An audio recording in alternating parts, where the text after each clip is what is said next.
আসসালামু আলাইকুম আমার দিনের বোনেরা, আমার দিনের ভাইরা ভালো আছেন তো? আলহামদুলিল্লাহ, আপনার এই বোন ভালো আছে, সুস্থ আছে।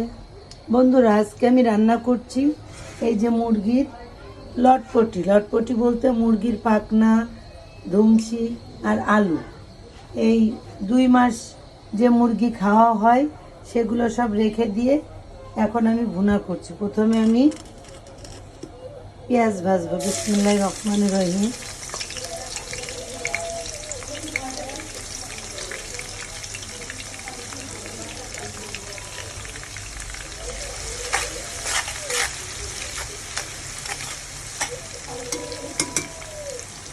এবার উপকরণে নিয়েছি মশলা, আদা বাটা, জিরে বাটা, গরম মশলা, লবণ, হলুদ আর ঝালের গুঁড়ো আমি দিয়ে দিলাম।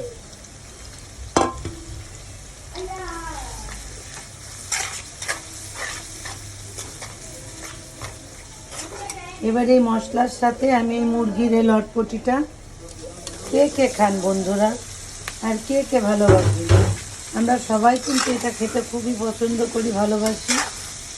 আর শীতের সময় এগুলো রান্না করে রাখলে সকালে জমাট বেঁধে যায়, তারপরে শীতের ঠান্ডা ভাত দিয়ে এই জমানো তরকারি খুব মজে যায়। যারা যারা ভালোবাসেন তারা কমেন্ট করবেন বন্ধুরা।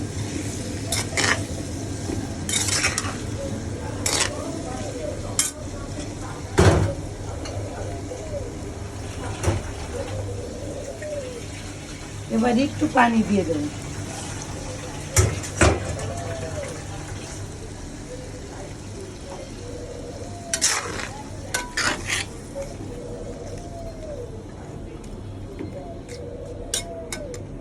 এবার আমি এটা ঢেকে দেব।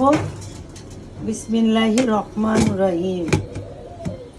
বন্ধুরা, মানুষ মরণশীল, এটা ঠিক আছে, আমাদেরও চলে যেতে হবে, সময় হয়েছে।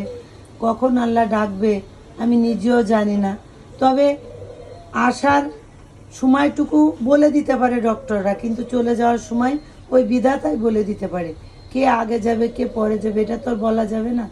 উপদেশ অনেকেই দেয়, কিন্তু উপদেশমূলক কাজ তারা কখনো করে না।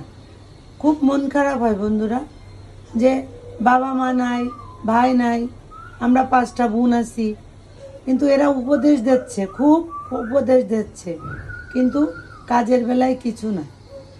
তাই বলছি তাদের উদ্দেশ্যে, দেখেন যে যারা হারিয়েছে সে ততটুকুই তার মর্ম বুঝবে, আর যারা হারায়নি তাদের বাবা মার প্রতি খেয়াল রাখবেন, যত্ন করবেন, ভালোবাসা দেবেন, এতটুকু কষ্টও দেবেন না যাতে অভিশাপ খেতে হয়। যে বাবা মা মৃত্যুর আগে সন্তানদের অভিশাপ দেয়, সেই অভিশাপটা কিন্তু লেগে যায়।